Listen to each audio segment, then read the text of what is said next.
गोद में पार्वती जी को बिठा कर रखा है और पार्वती जी की गोद में श्री गणेश जी महाराज हैं। शिव जी की दूसरी गोद में दूसरी जंघा पर भगवान श्री षडानंद कार्तिकेय जी विराजे।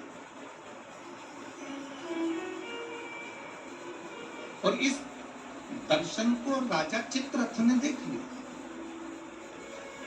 राजा चित्ररथ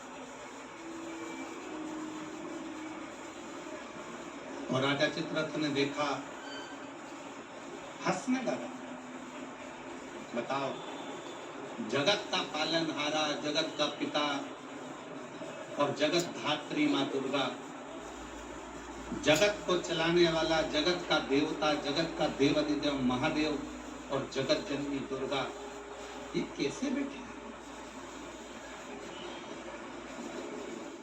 पार्वती जी को और शिव जी को बैठा देखकर मन में गलत भाव उत्पन्न कर, गलत विचार,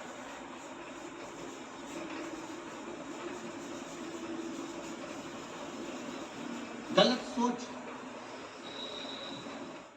करा ना, कभी उसने गलत काम किया, उसके बाद भी वो पूजन करने बैठा, वो अच्छी जगह पर बैठा और उसकी दृष्टि में गलत विचार आने लगे। कहीं मांस दिख रहा है, कहीं मदिरा दिख रही है, कोई स्त्री दिख रही है, कोई पुरुष दिख रहा है, कोई वस्त्र विहीन दिख रहा है, कोई ऐसा दिख रहा है, कोई गलत कृत्य में दिख रहा है, उसके विचार दृष्टि में वो आ रहा।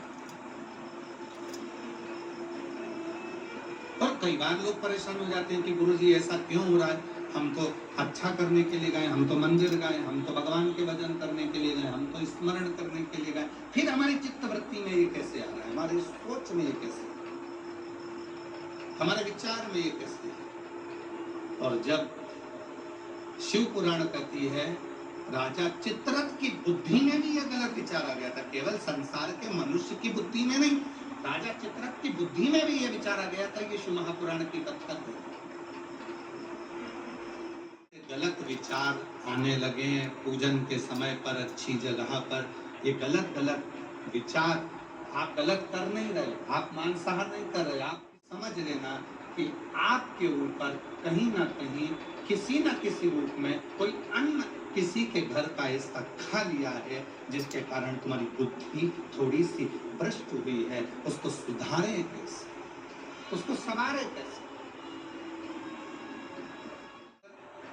शंकर भगवान का इतना बड़ा भजन करने वाला, इतना भक्ति में डूबने वाला, इतना स्मरण करने वाला राजा चित्ररथ, तू शिव जी का इतना उपासक होने के बाद भी तूने माता और पिता को गलत भाव से देखा है, इसलिए तुझे असुर बनकर जन्म लेना, राक्षस। माँ पार्वती के श्राप। फिर वो चित्ररथ